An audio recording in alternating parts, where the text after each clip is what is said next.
கிறிஸ்துவிலே மிகவும் பிரியமானவர்களே 28/9/2025 உங்களை சந்திப்பதில் மகிழ்ச்சி அடைகிறேன். வாருங்கள் ஒரு நிமிடம் நாம் ஜெபிப்போம். அன்பு தகப்பனே, இன்றைக்கு நம்மளுடைய பாதுகாப்புக்காய் ஜெபிக்கும்படி என் தேவனுடைய சமூகத்தில் வருகிறேன். என் தேவனுடைய நிறைவானதப்பா இவருடைய வாழ்க்கையிலிருந்து செயல்படும்படி நீர் செய்தருளும்படி ஜெபிக்கிறபடி கிருபை இவருடைய வாழ்க்கையை தாங்கி நடத்தட்டும். செல்லக்கூடிய இடத்துல செய்யக்கூடிய எல்லா காரியங்களிலும் தேவ மகிமையும் கிருபையும் விளங்குவதாக.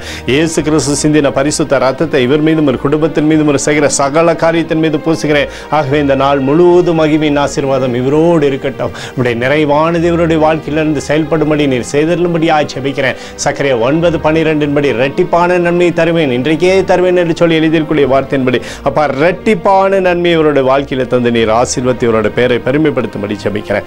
இயேசுவின் நாமத்திலே ஒப்புக்கொண்டு ஜெபிக்கிறேன் நல்ல பிதாவே, ஆமென். பிரியமான ஜெப பங்காளரே, ஒரு நிமிடம் நம்ம இந்திய தேசத்திற்காகவும் ஜெபிப்போம். அன்பு தகப்பனே, 28/9/2025 தேசத்தின் நன்மைக்காய் ஜெபிக்கும்படியாய் உம்முடைய சமூகத்தில் வருகிறேன். தேசத்தில் உம்முடைய நன்மை நீர் தரும்படியாய் ஜெபிக்கிறபடி கிருபையானது தேசத்திலே பழுகி பெருகட்டும் அப்பா. இயேசு கிறிஸ்துவுடைய கிருபை அப்பா தேசத்திலே மகிமையாய் செயல்படும்படியாக செய்தருளும்படி ஜெபிக்கிறேன். சமாதானத்தையும் சந்தோஷத்தையும் கட்டளையிடுங்க. எங்களுக்காக அடித்து நொறுக்கப்பட்டிருக்கூடிய இயேசு கிறிஸ்துவும் அவர் சிந்தின விலையேறப்பட்ட ரத்தத்தை வைத்து ஒப்புக் கொடுக்கிறேன். அத்தோடு இந்திய தேசத்தில் எழுப்புதலை தரும்படியாய் ஜெபிக்கிறேன். எழுப்புதலை தருவீராக, எழுப்புதலை தருவீராக, எழுப்புதலை தருவீராக, எழுப்புதலை எங்கள் கண்கள் பார்க்கும்படி நீர் ஆசீர்வதிக்கும்படி ஜெபிக்கிறேன். நேற்றும் இன்றும் என்று மாறாதவராகி இயேசுவின் நாமத்திலே ஒப்புக்கொண்டு ஜெபிக்கிறேன் நல்ல பிதாவே, ஆமென்.